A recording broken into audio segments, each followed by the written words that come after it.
Mr. Feinberg, earlier you said execution would be your job, and it's part of the job. But I don't think it's all of the job. You're going to often find yourself in the room. And when things like, as an example, the SecDef a few days ago said, when asked whether or not Russia invaded Ukraine, he said it's complicated. It's not complicated. Russia did, in fact, invade our ally, Ukraine. So, Mr. Feinberg, would you agree that you have a role beyond just execution in offering some advice when you hear things that are just fundamentally inaccurate? I do think the deputy should at times give his view on policy, for sure. I think it should be behind closed doors and not in public. And I think it's important for the deputy to understand that he, regardless of what his opinion may or may not be, that ultimately the secretary and the president will decide what the policies are, and it's important to execute it. That's fair. Yeah. That's good to hear. Yeah. Mr. Feinberg, did Russia invade Ukraine? Well, going to my behind closed doors statement a second ago, I'll just say this. They moved tanks and troops and armored personnel carriers across the Ukrainian border. It's a pretty simple question. Yeah. Well, here's how, if I may, I'd like to If say, you would ask the chairman of this committee if Russia invaded Ukraine, I'm pretty sure, the Republican chairman, I'm pretty sure I would know the answer.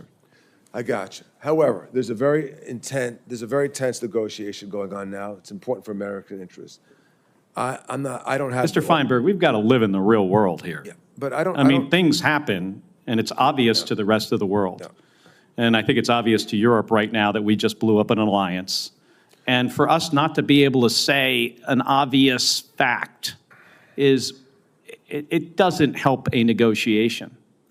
Well, what I was trying to say, Senator, is I don't think some person who's not informed on this, not involved in discussions, should make statements public that could undermine what the president and the secretary's intent is. I do have confidence that President Trump is very strong at negotiation, has a plan, and that he will find a good outcome for America. Mr. Feinberg, people that are good at negotiations do not give up their two strongest negotiating points before the negotiation starts, which was membership in NATO and land that was taken away from the Ukrainians. So I do not agree with that he's a good negotiator.